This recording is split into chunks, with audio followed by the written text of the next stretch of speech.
Welcome back to the Recovery Channel. I'm Brian Ariel, Treatment Director of the Outpatient Recovery Program with Applied Care Services. Today, we're going to talk about maturing and how important maturity is. And you might go, okay, well, I'm already there.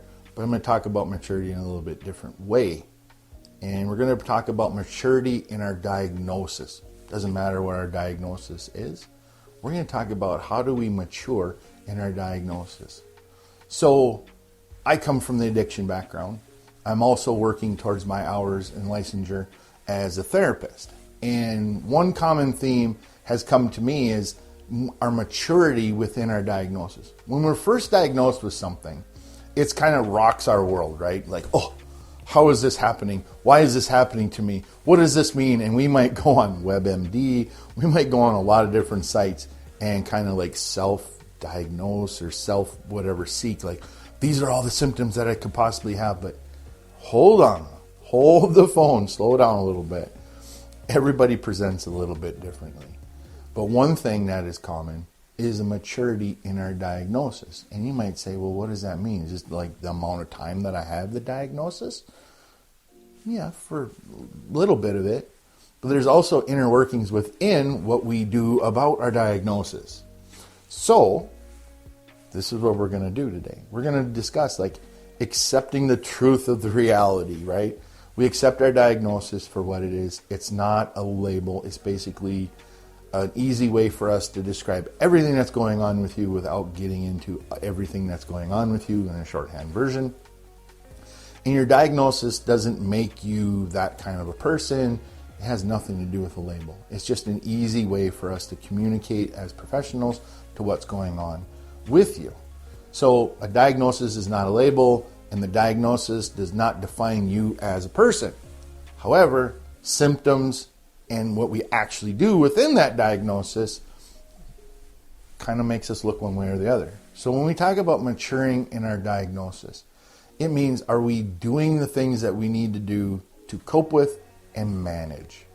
So in initial recovery, it's like baby steps, right?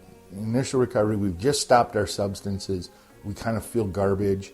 And after the last, the first couple 30 days or whatever, we start to feel better. And we start to like, wow, I've never felt this good. Wow, I feel like amazing. It's so great. And we kind of get through that honeymoon phase, right?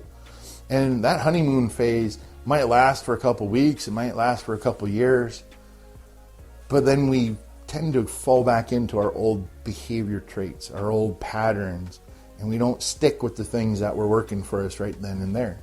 Maturing in our diagnosis is developing routine and structure, right? And engaging in the skills that keep us well managed. So, for my example, for myself, I manage my addiction by accountability and through spirituality and other things. I manage my mental health through self-care and engaging in mindfulness skills, breathing. A lot of the skills that I've shared with you over the last year or so are stuff that actually work on a daily basis. I also involve other people in my life, and if I'm not doing well, I let people know. And I'm okay with that because I've accepted my diagnoses. It doesn't make me that person. I'm not Brian Ariel, post-traumatic stress disorder, opiate recovery, and all these other things. I don't say, hey, how you doing? I'm Brian, and I've got PTSD. I'm recovering from opiate addiction, and I'm horribly depressed and anxious. How are you doing today? No. We mature in our diagnosis by working within that diagnosis, developing that routine and structure so that our diagnosis isn't running our days. It's not running our lives anymore, right? We're managing it. And that's the point where we want to get. And you might be starting out going, wow, I just came home today and I found out that I've got bipolar. My life is over. No, it's not over. You just have to learn about your diagnosis and learn how to manage things so that it doesn't rule your life. Not ruin, but rule your life. And it's tough. It's very tough because we have to figure out ways around to cope with, right? To integrate And we've talked about that in other videos of integrating. And we can't avoid or deny. We can't go back to the way things were before we received the diagnosis because we knew something was going on. But we accept and we're willing to do the things to properly manage. And it might be as simple as taking medication. It might be therapy. It might be lots of different things that are being suggested to us. Remember in that video we talked about accepting help?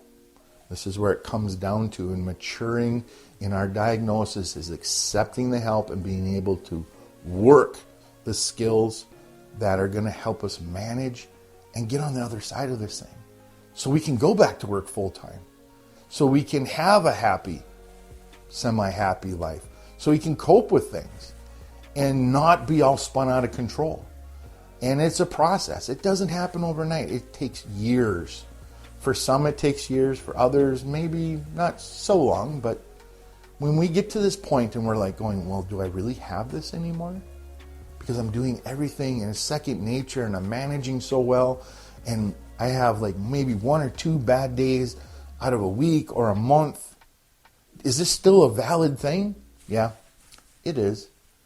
And look how well you're doing. You can definitely say you've matured if you're coping and managing and your diagnosis isn't running your day, but you're coping and managing despite of it. I hope that this is empowering to you. And I hope you understand this, that this isn't the end. Just because you've gotten a diagnosis, this isn't the end of your life. This is the beginning of a very new chapter, and sometimes scary and exciting together. And on the other side of it, imagine maybe you can reach someone who's struggling just like you were. And they won't listen to anybody else, but they'll listen to you because you are similar to them or your story is similar. And there's power in that story, and there's power in sharing of what we've overcome. And it makes that pain in the moment really worth it. And it's not a medal to be wearing on your chest. But it's more of like, despite everything that life has thrown at me, here I stand. And you know what? You're not going to take me out. And despite whatever you throw at me, I'm going to get back up. I'm going to still keep on fighting, and I'm going to live my life despite whatever is thrown at me. That sounds pretty good. And I hope that's where you can get. And we'll see, right? That's been my journey so far. That's been the journey of other people so far. So when you think about that diagnosis, it's not the end. It's the beginning of a brand new you. You can start to refigure out yourself and figure out what you really want and how you want to be. So hopefully that this video finds you well. And until next time, I'm Brian Ariel, Treatment Director of the Outpatient Recovery Program with Applied Care Services. Have a good one.